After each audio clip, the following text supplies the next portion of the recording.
Text of Zhang Ailing's short story Blockade. The man who drives the tram. Under the bright sun, the tram tracks were like two shining snakes emerging from the water.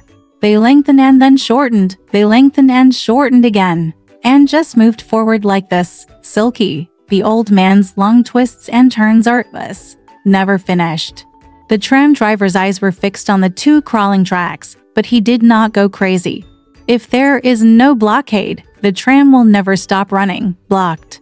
The bell rang. Ding-ling-ling-ling-ling-ling. Each word ling as a cold little dot, connected bit by bit to form a dotted line, cutting off time and space. The tram stopped, but people on the road began to run. People on the left side of the street ran to the right side of the street, and people on the right side ran to the left. Stores all closed their iron doors. The ladies pulled at the iron bars like crazy and shouted, "Let us come in for a while.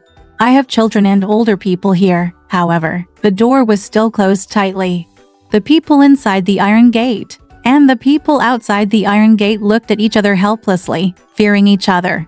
The people on the tram were quite calm. They had seats to sit on, and although the equipment was a little crude, it was still slightly better than what most passengers would find at home. The street gradually became quiet. It was not absolute silence, but the voices of people gradually became fainter, like the whispers in the reed pillows heard in sleep. This huge city dozed off in the sun, resting its head heavily on people's shoulders, saliva flowing slowly down people's clothes, and the unimaginable huge weight pressed down on everyone. Shanghai seems to have never been so quiet. In broad daylight, a beggar took advantage of this silence and raised his voice to sing, "Master, Mrs. You, sir, miss, please do a good deed and save my poor man. Master, Mrs. You." However, he stopped soon and was disturbed by this. I was stunned by the silence I saw. There was also a more courageous beggar from Shandong who resolutely broke the silence. His voice was full and loud, poor, pathetic. "I am alone and have no money," a long-standing song, sung from one century to the next. The musical rhythm infected the tram driver. The tram driver is also from Shandong. He let out a long sigh, folded his arms, leaned against the car door, and sang along, "Poor, pathetic, I am alone and have no money." In the tram, some passengers got off. Among the remaining group, here and there some people had something to say. The people who came back from the office rooms near the door continued to talk. One person shook his fan with a loud roar and concluded, "In short, he has no other faults. But he suffers because he is not good at being a human being." The other one snorted and sneered, "You say he doesn't know how to behave, but he's doing a pretty good job of dealing with it." A middle-aged couple who looked quite similar to brother and sister hung their hands on leather rings and stood in the middle of the tram. She suddenly shouted, "Be careful not to get your pants dirty." He was startled and raised his hand, holding a pack of smoked fish. He was careful to keep a distance of 2 inches between the greasy paper pocket and his suit pants. His wife kept mumbling to herself, "How much does dry cleaning cost now? How much does it cost to make a pair of pants?" Sitting in the corner, Lu Zongshen, an accountant at Huamao Bank, saw the smoked fish and thought of the spinach buns that his wife asked him to buy at a noodle stall near the bank. That's what women are like. The steamed buns bought in the most difficult alley to find must be cheap and good quality. She didn't think about him at all. It was really outrageous for a man neatly dressed in a suit, tortoise-rimmed glasses and carrying a briefcase to run around the streets holding a hot bun and a newspaper. However, if the blockade was extended and his dinner was delayed, at least the buns would be put to use. He looked at his watch. It was only 4:30. Is it a psychological effect? He was already feeling hungry. He gently opened a corner of the newspaper and opened a page inside. Each one is snow white and exhales a faint smell of sesame oil. Part of the newspaper stuck to the bun, and he carefully tore it off. There were printed characters on the bun, and the words were all reversed, like reflected in a mirror. However, he had the patience to lower his head and recognize them one by one. Cases, applications, China stock news, grand appearance for teachers, are all words that need to be used. I don't know why they were reproduced on Baozi, with a bit of a joke, maybe because eating is too serious. One thing happened, and everything else became a joke in comparison. Lu Zongshan felt uncomfortable with it, but he didn't laugh. He was an honest man. He read the article in the newspaper from the article on the bun. After reading half a page of an old newspaper, if he turned it over and read it, the buns would fall out, so he had no choice but to stop. He read the newspaper here, and everyone in the car followed suit. Those who had newspapers read the newspapers, and those who didn't read the invoices, bylaws, buy business cards. Those who have nothing in print, look at the signs on the street. They have to fill up this terrible emptiness. Otherwise their brains may become active. Thoughts are a painful thing. There was only an old man sitting opposite Lu Zongshan, rubbing the smooth walnuts in his hands, and his small and orderly movements replaced his thoughts. He had a shaved head, reddish-yellow skin, oily face, and wrinkles, and his whole head looked like a walnut. His brain is like walnut kernels, sweet and moist, but not very interesting. To the right of the old man sits Wu Qiyuan, who looks like a church-going young lady, but is not married yet. She was wearing a white gauze cheongsam with a narrow blue edge, dark blue and white, which looked a bit like an obituary. She was carrying a small blue and white plaid parasol. Her hair is styled in the same style to avoid attracting public attention. However, she was in no real danger of being striking. She is not ugly, but her beauty is ambiguous, as if she is afraid of offending someone. Everything on her face is light, loose, and contourless. Even her own mother couldn't describe whether she had a long face or a round face. She is a good daughter at home and a good student at school. After graduating from university, Qiyuan worked at his alma mater as an English teaching assistant. She now plans to use the lockdown time to revise her papers. I opened the first article, which was written by a boy. He loudly criticized the evils in the city, full of righteous anger, and used sentences that were not very grammatical, and cursed prostitutes with red lips, the big world, low-class dance halls, and bars. Qiyuan pondered for a while, then found a red pencil and marked in a. Normally, it would have been approved, but today she had too much after a lot of thinking.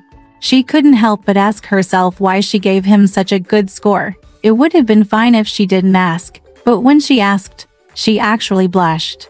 She suddenly understood, because this student dared to do this, the only man who had no qualms about saying these things to her. He treated her as a well-informed person. He treated her as a man, a confidant. He thought highly of her. Qiyuan always felt that no one looked down on her at school, starting from the principal, professors, students, school officials. The students were especially angry. Shenda is getting worse and worse. Every day is getting worse. Use Chinese to teach English. According to the theory, it is no longer appropriate, let alone a Chinese who has never been abroad. Qiyuan was criticized at school, also at home. The Wu family is a new model family with a religious background. The family tried their best to encourage their daughter to study hard and climb up step by step until she reached the top, a girl in her 20s teaching in a university. A new women's career record was broken, however. Her parents gradually lost interest in her and preferred that she be more sloppy in her books and spend more time finding a rich son-in-law. She is a good daughter and a good student. Her family is full of good people. They bathe every day, read newspapers, and listen to the radio. They never listen to Schenk, comedy, Peking opera, etc., but listen exclusively to Beethoven and Wagner symphonies. Even if they don't understand, there are more good people in the world than real people. Qiyuan is unhappy. Life is like the Bible, translated from Hebrew to Greek, from Greek to Latin, from Latin to English, and from English to Chinese. When Qiyuan read it, Mandarin was translated into Shanghai's in her mind. That's a bit estranged. Qiyuan put down the paper and held her face in her hands. The sun was hot on her back. There was a wet nurse sitting next door, with a child lying in her arms. The soles of the child's feet were pressed tightly against Qiyuan's legs. The little tiger had red shoes wrapped the soft but hard feet. This is at least true. In the tram, a medical student took out a picture book and diligently modified a simple diagram of the human skeleton. The other passengers thought he was sketching the man sleeping across from him. Everyone had nothing to do so they gathered one by one, in twos and threes, holding their waists and hands behind their backs, surrounding him to watch him sketch. The husband carrying the smoked fish whispered to his wife, "I can't stand the cubism and impressionism that are popular nowadays." His wife echoed, "Your pants." The medical student carefully filled in the name of each bone, nerve, and tendon. A man who came back from the office half covered his face with a folding fan and quietly explained to his colleagues the influence of Chinese paintings. Nowadays, Western paintings are also popular with inscriptions. It really is the east wind is spreading from the west. Lu Zongshen did not join in the fun and sat alone. He decided he was hungry. Everyone walked away, and he was eating his spinach buns calmly when he looked up and caught a glimpse of a relative of his in the third-class carriage, the son of his wife's cousin.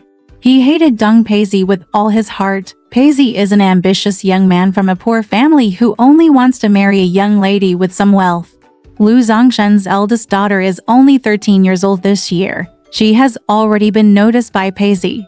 She has a wishful thinking in her heart and walks more frequently. Lu Zongshen saw the young man at a glance and screamed secretly, fearing that Paizi would see him and take advantage of this perfect opportunity to attack him. If we were trapped in a room with Dong Paizi during the lockdown, the situation would be unimaginable. He hurriedly packed up his briefcase and steamed buns, rushed to the opposite row of seats and sat down. Now he happened to be blocked by Wu Qiyuan next door, and his cousin could never see him. Qiyuan turned around and glared at him slightly. Oops, this woman must have thought that he had changed seats for no reason and had evil intentions. He recognized the face of the woman who was being teased. Her face was motionless. There was no smile in her eyes, no smile at the corners of her mouth, and no smile even in the hollows of her nose. However, there was a shaky smile somewhere, ready to spread. People who think they are too cute cannot help but laugh. Damn it, Dong Paizi saw him after all and walked towards the first-class carriage, bowing humbly from afar, with long red cheeks and a grey cloth gown that smelled of monks and nuns. A hard-working man who kept his integrity like jade. A young man who was the most ideal son-in-law riding a dragon. Zongshen quickly decided to take advantage of the situation, put an arm on the windowsill behind Shui Yuan, and quietly announced his flirting plan. He knew that his coming like this would not scare Dong Paizi away, because in Paizi's eyes, he had always been an old man who did all kinds of evil.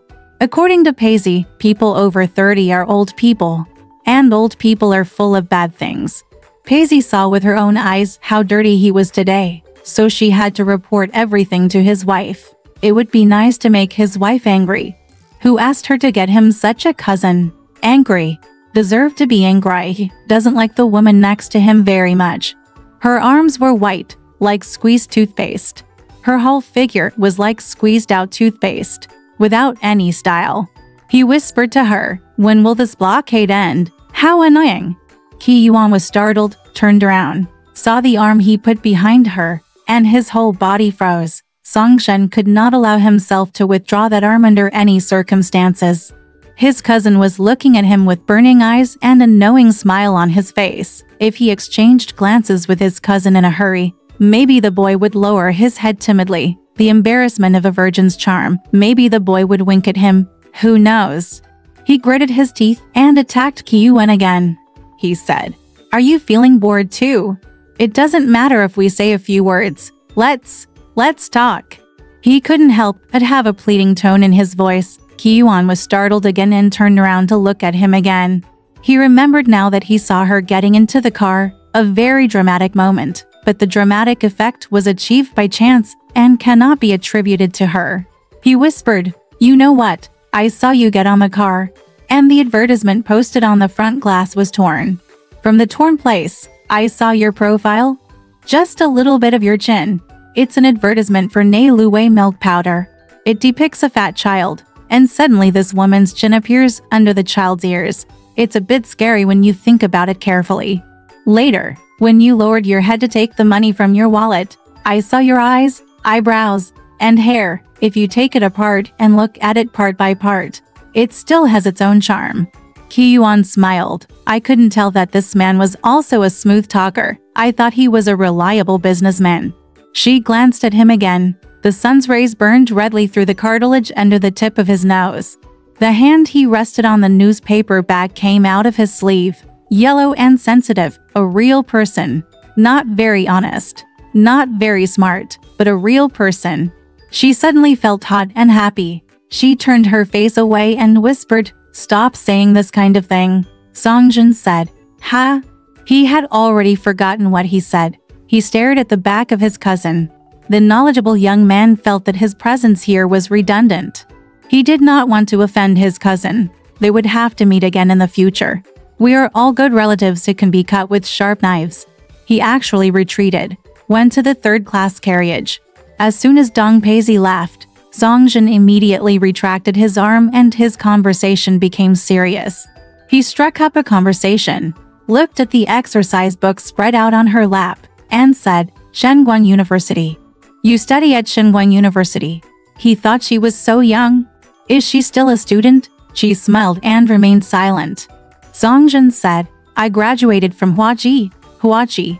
There was a small brown mole on her neck, like a nail mark. Zongshen subconsciously twirled the nails of his left hand with his right hand, coughed, and then asked, "Which subject are you studying?" Ki-yuan noticed that his arm was no longer there, and thought that the change in his attitude was caused by her calm personality. Thinking of this, he had no choice but to answer, and said, "Liberal arts." "What about you?" Songjin said, "Business major." He suddenly felt that their conversation was a little too academic. So he said, "When I was in school, I was busy doing sports, and after leaving school, I was busy making a living. I didn't read much." Ki-yuan said, "Are you busy with business?" Songjin said, "You're so busy that you have no idea. I took the tram to the office in the morning, and took the tram back again in the afternoon. I don't know why I went or why I came. I'm not interested in my job at all. It is said that it is to make money, but I don't know who it is for." Ki-yuan said, "Everyone is a little tired from home." Songjin said, "You don't know, my family, cough, don't mention it." Shuai-yuan said secretly, "My wife has no sympathy for him at all. Men with wives in the world seem to be in urgent need of sympathy from other women." Songjin hesitated for a while, then hesitantly said with great difficulty, "My wife. She doesn't sympathize with me at all." Ki-yuan frowned and looked at him, expressing full understanding. Songjin said, "I simply don't understand why I go home when the time comes every day. Where to go back, in fact. I am homeless." He took off his glasses, faced Liang Liang, wiped away the water stains with his handkerchief, and said, "It's going to get mixed up if you mix it up. You can't think about it. You just can't think about it." The short-sighted man took off his glasses in public. "Son," Ki-yuan felt a bit obscene, as if he was taking off his clothes in public, which was not appropriate. Zongshen continued, You don't know what kind of woman she is." Ki-yuan said, "So, when you," Songshen said, "I was opposed to it at the beginning. She was ordered by my mother, down. Of course I'm willing to let myself choose, but she used to be very beautiful. I was young then, a young person, you know?" Ki-yuan nodded.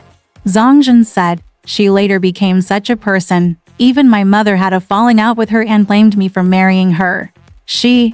Her temper, she didn't even graduate from elementary school." Ki-yuan couldn't help but smile and said, "You seem to value that diploma very much.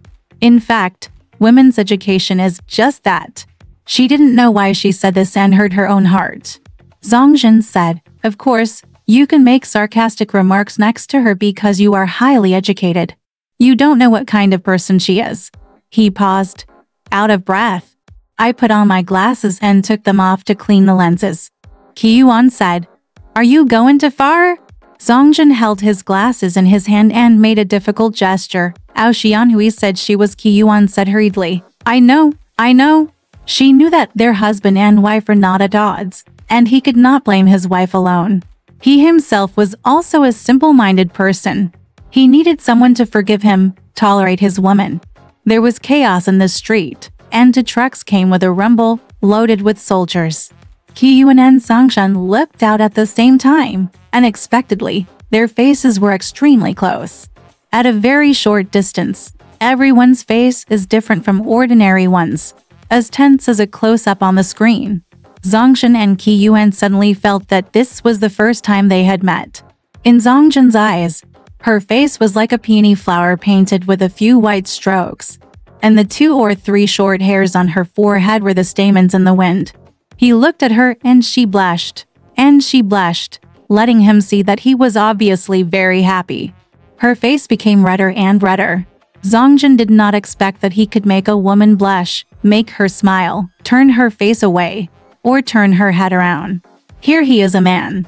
Usually, he is an accountant. He is the father of his children. He is a parent. He is a passenger in the car. He is a customer in the store. And he is a citizen. But to this woman who doesn't know his true identity, he is just a simple man. They are in love. He told her many things about who was the best to him in their bank, who was at odds with him, the quarrels at home, his secret sorrow, his aspiration when he was studying. Endless words, but it didn't bother her. Men in love always like to talk, and women in love always like to listen. A woman who is in love is an exception and does not like to talk much, because subconsciously she knows that a man will not love a woman after he completely understands her. Zongshan concluded that Ki-yuan was a lovely woman, white, thin, warm, like the breath coming out of your own mouth in winter. If you don't want her, she will drift away quietly. She is a part of yourself. She understands everything and forgives you for everything. When you tell the truth, she feels sad for you. When you tell lies, she smiles. As if to say, Papalan Shuapa. Zongshan was silent for a while and then suddenly said, I plan to get married again. Ki-yuan quickly made a panicked look and shouted, You want a divorce? Then, I'm afraid that's not possible. Zongshan said, I can't divorce. I have to take care of the happiness of my children. My eldest daughter is 13 years old this year and has just entered middle school and her grades are very good. Ki-yuan secretly said, What does it matter if the current problem is over? She said coldly, Oh, you plan to take a concubine? Zongshan said, I am going to treat her as my wife. I will arrange it for her. I won't make things difficult for her. Ki-yuan said, But if she is a girl from a good family, I'm afraid she may not be willing to do it. All kinds of legal troubles. Zongshan sighed and said, Yes, you are right. I don't have this right. I shouldn't have thought this at all. I'm too old. I'm 35. Ki-yuan said slowly, Actually, from the current perspective, it's not that big. Zongshan was silent. After a long while, he said, How old are you? Ki-yuan lowered his head and said, 25. Zongshan paused and then said, Are you free? Ki-yuan didn't answer. Zongshan said, You are not free. Even if you agree, your family won't agree, right? Yes or no? Ki-yuan pursed her lips. The people in her family, those wonderful, spotless people? She hated them. They had had enough of coaxing her. They wanted her to find a rich son-in-law. Zongshan had no money but had a wife. It would be nice to make them angry. Angry, deserved to be angry. There were gradually more people on the bus. There may be rumors that the blockade is about to be lifted outside. The passengers came up one by one and sat down. Zongshan and Ki-yuan squeezed them tightly. They sat closer and then sat down. Come closer. Zongshan and Ki-yuan wondered why they were so confused just now, and they didn't think of sitting closer automatically. Zongshan felt that she was too happy and had to protest. He said to her in a painful voice, No, this can't work. I can't let you sacrifice your future. You are a superior person. You have received such a good education. I don't have much money. I've ruined your life. But no, it's still a question of money. What he said makes sense. Ki-yuan thought. It's over. She will probably get married in the future, but her husband will never be as cute as a person he met by chance. The person on the blockaded tram. Everything will never be as natural as this again. Never again. Her. This person is so stupid. So stupid. She only wanted a part of his life, a part that no one cared about. He wasted his own happiness in vain. Such a stupid waste. She cried, but it was not a gentle, ladylike cry. She literally spit her tears in his face. He is a good man. There is one more good man in the world. What's the use of explaining it to him? If a woman has to rely on her words to impress a man, she is too pitiful. Songjin was so anxious that he couldn't speak. He repeatedly shook the parasol in her hand with his hands. She ignored him. He shook her hand again and said, I said, there is someone here. Don't do this. We will talk carefully on the phone later. Tell me your phone number. Ki-yuan didn't answer. He pressed and asked, You have to give me a phone number no matter what. Ki-yuan said quickly, 75369. Songjin said, 75369. She remained silent again. Songjin murmured and repeated, 75369, and reached for the fountain pen in his upper and lower pockets. The busier he became, the less he could find it. Ki-yuan had a red pencil in her purse, but she deliberately didn't take it out. He should remember her phone number. I don't remember. He doesn't love her, so they don't need to talk further. Lockdown is open. Ding ling ling ling ling ling rang the bell. Each word ling was a cold dot, connected bit by bit to form a dotted line, cutting off time and space. A cheering wind blew through the big city. The tram drove forward with a bang. Songjin suddenly stood up, squeezed into the crowd, and disappeared. Ki-yuan turned his head and ignored it. He's gone. To her, he was as good as dead. The tram was moving at full speed. On the sidewalk at dusk, a stinky tofu seller rested his burden. A man was holding a box of Wen Wang's divine hexagram, shaking it loudly with his eyes closed. A tall blonde woman with a big straw hat on her back smiled at an Italian sailor with her big teeth and made a joke. Ki-yuan's eyes saw them, and they lived, only for a moment. The car sped forward, and they died one by one. Ki-yuan closed her eyes in worry. If he calls her, she will definitely not be able to control her voice and will be extremely enthusiastic towards him, because he is a person who died and came back to life. The lights were on in the tram, and when she opened her eyes, she saw him sitting in his original seat far away. She was shocked. It turned out that he didn't get out of the car. She understood what he meant. Nothing happened during the lockdown. The whole of Shanghai took a nap and had an unreasonable dream. The tram driver sang loudly, Poor, pathetic. I am alone and have no money. I am pathetic, but a poor woman rushed past the front of the car in a panic and crossed the road. The tram driver shouted, Pig. Lu Zongzhen arrived home just in time for dinner. As he ate, he read his daughter's report card, which had just arrived. He still remembered what happened on the tram, but Ki-yuan's face was a little blurry. It was a face that was naturally forgettable. He didn't remember what she said, but he remembered his own words very clearly, tenderly. Auk, how old are you?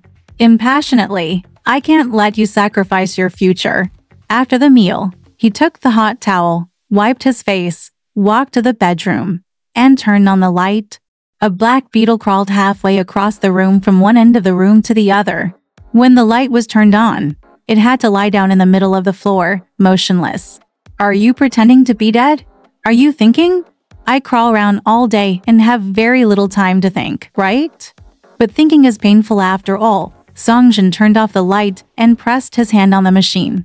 His palms were sweaty and his whole body was sweating drop by drop, like small insects crawling itchingly. He turned on the light again, and the black beetle disappeared and crawled back into its nest. August 1943. Alright, this part of the story ends here. Want to know what happened next? Let's listen to the breakdown next time.